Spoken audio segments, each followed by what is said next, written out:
Era Pilak TV kembali dengan sajian clipping. Pada edisi ini menampilkan seorang seniman sekaligus pengusaha kondang. Ia adalah Setiawan Jody.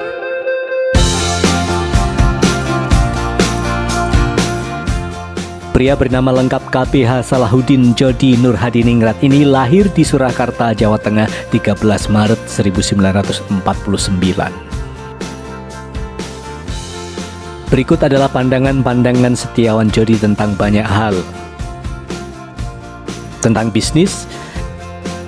Di dalam dunia bisnis ada 3 hal yang penting: akses kehendak politik, akses keahlian, dan akses kapital.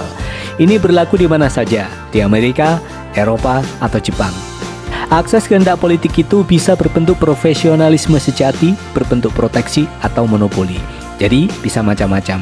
Yang penting bagi saya tidak berbentuk fasilitas, tapi berbentuk penyajian keahlian. Misalnya, saya melahirkan usaha kapal tanker, saya juga ikut tender. Bisnis saya bukan fasilitas, kecuali bila saya punya usaha yang memonopoli sesuatu. Bagaimana Jody melihat bentuk monopoli? Sebenarnya, monopoli itu sudah bertentangan dengan dunia kewirausahaan. Memang, saya tidak pernah belajar tentang monopoli yang benar. Tetapi untuk negara dengan area seluas ini, lalu ada yang punya pabrik semen dan ingin menguasai pasar di atas 50%, ya itu nggak benar dong. Setuju dengan konsep bisnis keluarga? Tidak. Bisnis keluarga tidak selalu aman. Yang paling aman adalah manajemen profesional yang transparan. Buktinya, di dunia barat banyak perusahaan keluarga yang menjadi milik umum. Jika suatu perusahaan dirintis oleh perorangan, itu wajar. Tapi secepatnya harus dipecahkan menjadi kekuatan yang horizontal. Kalau masih perorangan, kekuatan vertikal namanya. Mengapa Jody ikut-ikutan menanamkan modal di luar negeri seperti yang dilakukan oleh para pengusaha lainnya? Sebetulnya uang itu kadang-kadang tipis rasa nasionalismenya.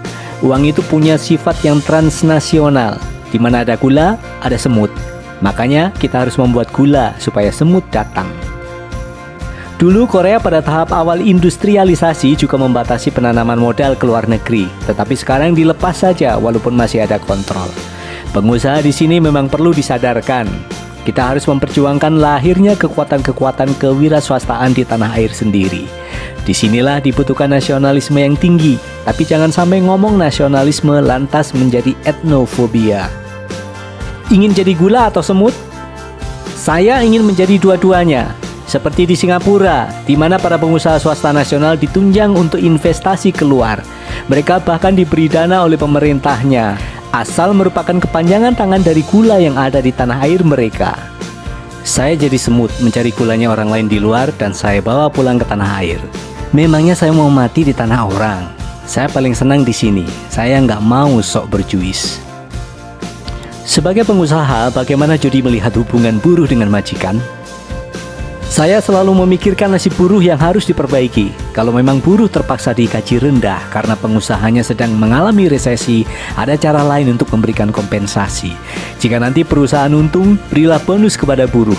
Jadi, bonus bisa menjadi nilai tambah. Misalnya, untung Rp10, berikan yang Rp3 kepada buruh. Bila kapasitas Anda sebagai pengusaha sudah mendapatkan apa yang diinginkan, apa yang mau Anda kerjakan lagi? Saya mencari aktualisasi yang lebih baik lagi. Dan tidak usah saya harus menjadi penguasa. Paling tidak suara saya didengar oleh penguasa. Saya sudah senang kalau opini saya didengar oleh penguasa. Istilahnya Mas Umar Khayyam, lebih baik menjadi pemimpin informal. Saya nggak kepingin jadi pemimpin. Anda senang melukis. Apakah punya rencana menekuni bidang ini? Ada waktunya untuk melukis. Melukis bagi saya merupakan bagian dari totalitas kehidupan yang sangat penting. Tapi saya sedang mencari bagaimana melukis yang lain daripada yang lain.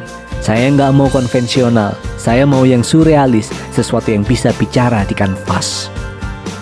Dalam melukis, Anda bilang sedang mencari. Bagaimana halnya dengan musik?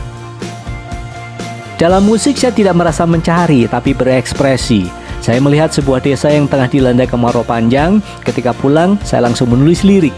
Jadi, ada prinsip jurnalistik yang saya terapkan pada dunia musik. Walaupun tentu, dari situ saya tidak membuat informasi ganda. Anda lebih suka disebut pengusaha atau seniman? Bisnis itu hobi saya, dan seni adalah hidup saya. Saya tidak bisa memilih salah satu. Bagi saya keduanya ada seninya. Namun saya lebih cenderung sebagai pengusaha karena saya harus menjadi kuat. Anda bilang seni untuk hidup. Anda ingin monumental sebagai seniman? Insya Allah, seperti kantata takwa. Kalau saya manggung, ya harus berguna bagi totalitas kehidupan masyarakat saya. Berdiri di dua sisi, sebagai pengusaha dan seniman, Jody mencari perimbangan yang paling baik untuk diri sendiri maupun kehidupan di sekitarnya. Ia mencari nilai tambah untuk kedua-duanya.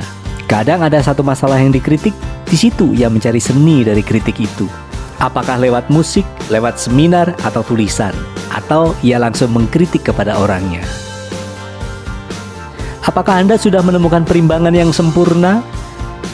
Keseimbangan berarti hampir mendekati kesempurnaan. Saya tidak berani merasa sempurna, saya penuh kekurangan.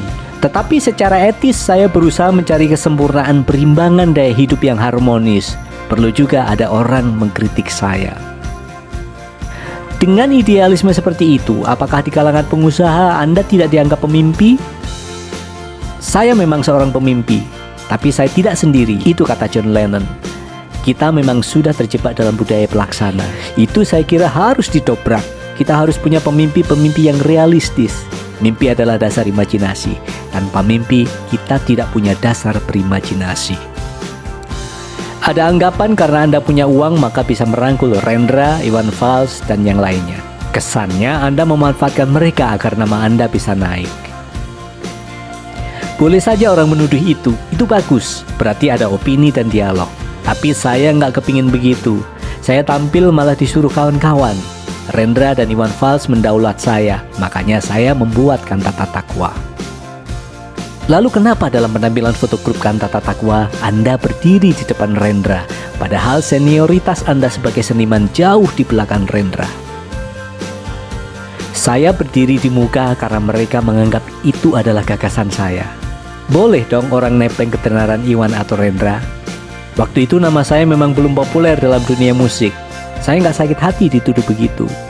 Saya ingin menjawab suara-suara yang ada dalam masyarakat yang melihat saya mendompleng nama Iwan Fals. Saya ingin menjawabnya dengan penampilan dan prestasi saya. Bahkan Iwan Fals yang menganjurkan jalan dulu sendiri-sendiri biar orang nggak usil mulutnya. Tapi nanti ya ngumpul lagi.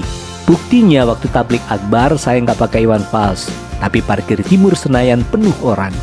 Memang serba repot. Saya ini orang yang punya duit yang lalu berkesenian, jadi membuat banyak orang curiga.